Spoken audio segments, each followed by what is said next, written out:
Lorsque j'ai posté l'affiche de ce film sur les réseaux sociaux, il y en a qui m'ont dit que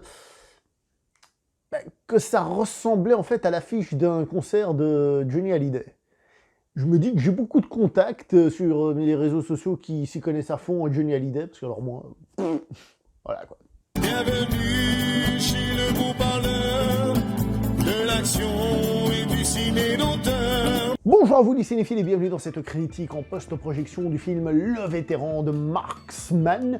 Donc le vétéran, en fait, c'est le vétéran de la guerre du Vietnam, de Marksman. Je pense que, j'ai pas lu, mais ça doit venir du tatouage qu'il a, l'homme qui est marqué, donc l'homme qui a le tatouage des marines, donc l'ancien soldat, donc le vétéran, donc voilà, c'est pas la même, enfin c'est pas une traduction directe, mais on retrouve à peu près le même principe. C'est un film qui est réalisé par monsieur Robert Lawrence. Alors, monsieur Robert Lawrence, c'est seulement son deuxième film, il avait réalisé le film qui s'appelait Une seconde chance, si je dis pas de bêtises, je vais aller vérifier en direct, qui était un film avec Clint Eastwood, simplement acteur, un des derniers rôles d'acteur pur d'ailleurs de Clint Eastwood. Et voilà, une fois qu'on a fini de chercher, c'est bien ça, c'est Une nouvelle chance, le titre de ce film, avec Clint Eastwood seulement acteur, ce qui peut être surprenant justement, parce que Clint Eastwood à l'époque il avait dit qu'il avait plus envie de faire l'acteur, qu'il allait juste réaliser des films dorénavant. Et il a accepté parce que ce monsieur, c'est un peu son ami, voire son chef, puisqu'il est entre autres producteur des films de Clint Eastwood, de beaucoup de films de Clint Eastwood, et il a même été assistant réalisateur de seconde équipe sur les films de Clint Eastwood. Et là, donc, cette fois-ci, il sort complètement, on va dire, de l'écurie Clint Eastwood pour réaliser et coécrire, et au passage, un film à la Liam Neeson. Un de ces films d'action Liam Neesonien, comme on en a beaucoup ces derniers temps, cette espèce de renaissance Liam Neeson. Je sais pas s'il kiffe vraiment faire ça, mais en tout cas il en fait beaucoup, peut-être ça lui permet de payer les factures, je n'en sais rien. Moi je sais qu'il y a des grosses daubes quand il fait ces films-là, et il y en a certains qui sont franchement sympatoches. Et donc, on attaque ce film aussi, qui, je vais déjà vous le dire d'entrée de jeu, n'est pas un film d'action. Soyez prévenus, si vous regardez ce film en espérant voir un film d'action, vous allez être très déçu. Il y a 3 scènes d'action dans le film. Une, c'est une petite fusillade au début d'intro. Une, c'est un combat à main nue vite fait au milieu. Et à la fin, là, il y a un petit truc en plus, mais c'est pas en mode je mitraille dans tous les sens. Donc, ne regardez pas ce film en espérant voir un film d'action. Je vous préviens, ce n'est pas un film d'action. Je le répète. Il y a besoin que je le répète. Ce n'est pas un film d'action. Comment décrire ce qui se passe dans le film? En gros, c'est une traque, hein, mais... Et d'ailleurs, ça m'amène à une réflexion qui est peut-être plutôt intéressante, c'est que dans les arts martiaux, on parle souvent des différentes distances de combat. Par exemple, un coup de coude, quand on a distance de poing, ça sert à rien parce qu'on n'a pas les distances. Bref, voilà. Donc, on pourrait dire qu'en gros, dans les films d'action, il y a la distance pied-point, donc il y a la distance de combat à main nue, il y a la distance où on se tire dessus, il y a la distance où on est trop éloigné pour se tirer dessus, donc on va plutôt se poursuivre, l'un qui court derrière l'autre. Et dans ce film, on a ce que j'appelle la distance de track, ce que j'appelle aujourd'hui la distance de track, c'est-à-dire, il y en a un qui apprend qu'il est au point A, donc il va aller au point A, lui il est allé au point B, puis il doit le rattraper, etc., avec une certaine distance. Ce qui fait que, si vous voulez, il n'y a pas d'action pure, mais on est quand même dans une espèce de thriller, le terme n'est pas forcément très réussi, mais dans une tension d'action, etc., etc. Le scénario, on va pas se mentir, il est... très classique, c'est du vu et revu. Si vous voulez de l'originalité, c'est pas ici. Hein. Ici, c'est originalité zéro. Hein. Je préfère vous prévenir. Il n'y a rien d'original. On a déjà vu ça 1 milliard de fois. Il y a rien. Hein. Les méchants, d'ailleurs, sont stéréotypés. C'est des méchants parce qu'ils sont méchants. Voilà, c'est tout, blablabla. Donc, à ce niveau-là, faut pas chercher. On m'a dit, d'ailleurs, aussi sur les réseaux sociaux, lorsque j'ai partagé cette photo, qu'aux États-Unis, le film s'est fait démonter. Hein, on m'a dit sur IMDb, en gros, les États-Unis. Alors, il faut faire attention à un petit détail. Moi, quand je regarde ce film, l'aspect politique, j'en ai rien à cirer. J'en ai rien à secouer de l'aspect politique du film. Mais c'est vrai que pour un Américain, on peut voir un film anti-Trump, parce qu'il parle d'immigrés illégaux, mais finalement ils sont gentils, blablabla, blablabla. On pourrait. Moi, personnellement, c'est en réfléchissant après coup sur le film, j'ai fait « Ah oui, c'est vrai que les Américains peuvent le voir comme ça. » Et donc, de par leur point de vue politique, penser quelque chose sur le film. Moi, rien à cirer. Je vous le dis déjà. Donc ça, je l'ai laissé au vestiaire. Le casting, bon, évidemment, on a Liam Neeson en mode Liam Neesonien. Alors, au début du film, j'ai eu un peu de peine. En mode vieille personne, machin. Bon, ça, il le fait bien. Ça aide aussi l'âge qu'il a et tout. Mais je veux dire, c'était pas forcément une interprétation, je me disais, ouh là, ce mec-là, j'ai l'impression qu'il était un peu déconnecté du truc. Par contre, dès que le film commence à rentrer dans l'histoire, je l'ai trouvé très bon. Honnêtement, je l'ai trouvé très bon. Il fait du Liam Neeson, hein, commencez pas à demander qu'il fasse autre chose, mais il le fait très bien et il arrive à faire passer les émotions, les moments de suspense, tout ça, c'est très réussi. On a l'actrice Catherine Winnick, j'espère que je vous prononce à peu près correctement, qui, alors, elle est censée avoir un rôle important, qui est un peu utile à l'histoire, c'est pas un personnage totalement inutile, hein, elle apparaît assez peu, c'est le personnage principal féminin du film, hein, on va dire, c'est même le personnage féminin du film tout court, mais on se rend compte qu'en fait, son utilité est pas super géniale. Et je vais même rentrer sur une caractéristique du film, pour certains ce sera une qualité, pour d'autres un défaut, l'aspect légèrement sexy du film. Légèrement sexy du film, qu'est-ce que tu entends par là? Ça baisse? Non, pas du tout. Il y a 2 personnages féminins, et c'est marrant de remarquer que ce film est fait pour viser des adolescents, et ça se voit quand on voit ces personnages féminins, parce que ils sont toujours habillés de manière discrète, mais un petit côté sexy. Un petit côté sexy. Donc la mère du personnage, enfin de l'enfant du film, donc qui s'appelle Teresa Ruiz, au début quand on la voit, elle est habillée pour que son fessier apparaisse à l'écran, etc. etc. Donc c'est fait pour. Et le personnage de Catherine Winnick, elle aussi, elle porte certains uniformes qui avec la lumière et tout sont faits pour faire ressortir les formes et tout. C'est un petit détail, mais je trouve que c'est un détail qui indique clairement quel est le public cible. Voilà, tout simplement.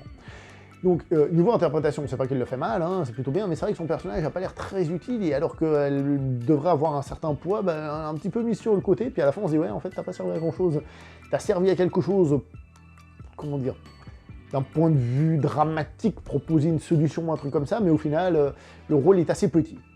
Voilà, bon, c'est pas forcément un crime vu le scénario du film, mais voilà, sachez-le. Nous avons l'acteur colombien Juan Pablo Raba, qui fait le méchant du cartel mexicano. Mexicano, pardon. Et je trouve qu'il le fait vachement bien. Alors attention. Son personnage est stéréotypé, passe-partout, je vous l'ai déjà dit. C'est un méchant, qui tire la tête comme ça, voilà, puis c'est tout. Mais il a une présence physique à l'écran qui fait qu'on le voit comme une réelle menace. C'est-à-dire par rapport à Liam Neeson, on a l'impression que le gars est physiquement présent, physiquement capable d'être une menace, et j'ai trouvé ça très réussi. Après le personnage, je suis méchant parce que je suis méchant, hein, pour pas chercher une gars à 14 heures. Et même quand on essaye à un moment donné de dire méchant, mais peut-être c'est dû à la vue. Il est méchant, c'est tout, point barre. Pour ce qui est de la mise en scène, il faut dire les choses comme elles sont. Le réalisateur, il sait construire des jolis plans.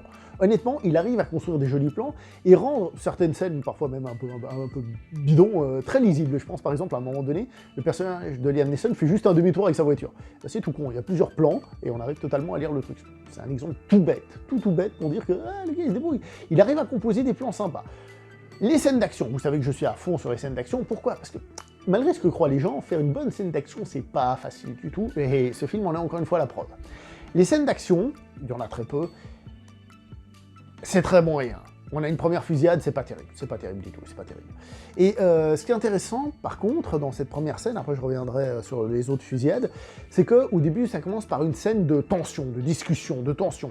Et si la tension est plutôt présente au niveau des dialogues et de la situation, très westernienne, hein, en mode on va dégainer, justement, en pensant à ce côté westernien, j'ai pas pu m'empêcher d'avoir une petite pensée pour Sergio Leone, et de me dire, tu vois, c'est dommage qu'il fasse presque qu'un champ contre champ. Là où Sergio Leone, il fait ses gros plans, tac tac, après il fait un plan large, ensuite il fait un plan sur le côté, vous savez, le fameux plan du flingue et du mec en face. Il y a de la variété, et là tu dis, bon, c'est un peu pauvre comme truc, et quand ça commence à se tirer dessus, là c'est très très pauvre, parce que, voilà.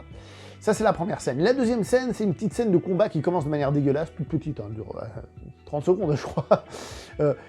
Après, ça devient un peu plus lisible, c'est pas un combat chorégraphié, c'est pas une scène de combat d'arts martiaux ni tout ça, hein.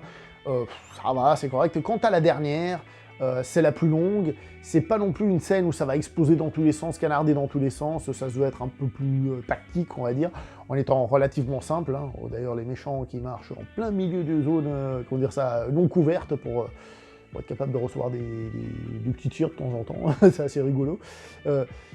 Mais j'ai trouvé ça correct, etc.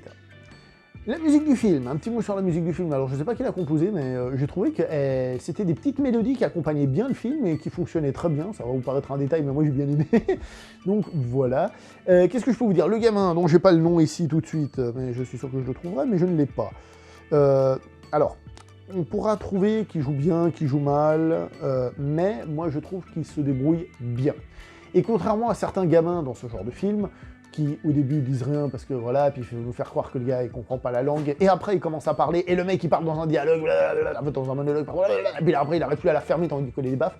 C'est pas le cas de celui-ci, certes après il commence à parler normalement et tout, mais j'ai pas trouvé qu'il était spécialement chiant ni tout ça, donc personnellement j'ai bien apprécié l'interprétation, le gamin, je trouve qu'il a une bonne gueule, ça passe bien, et puis voilà. Avec ce que je vous dis là, vous vous rendez bien compte que c'est pas le film du siècle, hein. Mais cependant, le film, j'ai trouvé que il fonctionnait plutôt bien. Il fonctionnait plutôt bien une fois que le truc commence. L'histoire se suit, il y a des trucs plutôt cool. Je vous ai parlé de la mise en scène tout à l'heure en disant qu'il faisait des beaux plans, et à un moment donné, il fait un plan, tu fais hein, pourquoi il fait ce plan? C'est un plan un peu chelou. Et en fait, quand on voit la suite du film, eh ben, on comprend que ce plan, il avait un sens. Et donc, j'ai trouvé la mise en scène très correcte. Et l'histoire, les deux personnages, donc le vétéran et le gamin qui parlent, plutôt correct, hein, pas les dialogues du siècle, mais plutôt correct, on se prête un peu au jeu entre ces personnages, etc. etc. Il y a un truc assez rigolo à un moment donné, donc il y a les méchants, ils vont tuer quelqu'un, et il y a le personnage de Liam Neeson qui dit au gamin « Non, ne regarde pas ». Et t'as le gamin, il ferme les yeux « Non, je vais pas regarder ». Puis finalement, oui, je regarde, parce que je regarde la vérité en face, je regarde la violence de ce monde. Et toi t'es là, et puis là on a le plan sur les méchants qui vont tirer, et ensuite on a à nouveau un plan sur le gamin, et pouf, on entend le coup de feu. Donc le gamin, lui, il voit le coup de feu, mais nous, les spectateurs, non, nous, on est des pauvres. Nous, on n'a pas le droit. Le gamin, lui, il a le courage. Toi, ferme ta gueule, c'est trop violent pour toi. C'est peut-être pour ça, d'ailleurs, que c'est un film pour ados, ce que j'expliquais. Donc, comme je disais, hein, puisque je passe du coq à l'âne, le film, moi, je l'ai regardé vraiment sans aucun déplaisir. Je me suis prêté au jeu de cette course-poursuite, etc., etc. Et évidemment, il y a des trucs un peu moisis, comme le fait que le personnage paye toujours avec sa carte de crédit, alors qu'il est tracé par sa carte de crédit. Hein, les gens savent où il est de par sa carte de crédit. D'ailleurs, les méchants, hein, non seulement ils le suivent de par sa carte de crédit, mais ils sont au courant instantanément de où il a payé avec sa carte de crédit. Hein, ils sont à donf, hein, les mecs, hein, vous voyez ce que je veux dire. Voilà quoi, c'est des petites conneries comme ça, en effet, pendant tout le film, tu fais, en plus ils sont censés avoir plein d'argent en cash, tu fais, paye en cash. Mais bon, bref, c'est un petit détail, comme le fait aussi que les méchants sont au courant de la voiture qu'il a, donc ils savent quelle voiture suivre. Ça aussi, avec la thune que t'as, en plus la bagnole tombe en panne. Mais ça n'a pas lieu. Il n'empêche que malgré tout, je trouvais le film sympathique à regarder, totalement imparfait, on est bien d'accord, hein, mais si on le regarde, comme moi je suis allé le voir en fait, ne sachant pas si ça allait être un film d'action, un drame ou n'importe quoi, parce que Liam Neeson peut aussi faire d'autres choses que des films d'action. Hein. Comment il s'appelle ce film, De sang-froid ou un truc comme ça, qui n'était pas du tout un film d'action. Bah voilà, je suis allé le voir au bol, et finalement j'ai passé un bon petit moment, voilà. Est-ce que ça vaut une place de ciné, payer une place de ciné pour ça? Je pense pas, pour le grand public, moi j'ai la carte, j'ai le pass. Donc, je suis allé, même si celui-là il m'a coûté un peu cher quand même. Qu'est-ce que vous voulez, c'est la vie. Mais voilà, si vous avez l'occasion de le voir, vous pouvez y jeter un coup d'œil. Il a fait bien pire au niveau des films d'action, et en plus ils ont vachement mieux fonctionné. Donc voilà, vous privez pas, hein, voilà. Taken 27, c'est correct. Voilà. Je vais donc m'arrêter là pour cette vidéo. N'oubliez pas le like, le partage, l'abonnement, vous savez. On se voit prochainement pour une prochaine vidéo. Portez-vous bien et ciao tout le monde.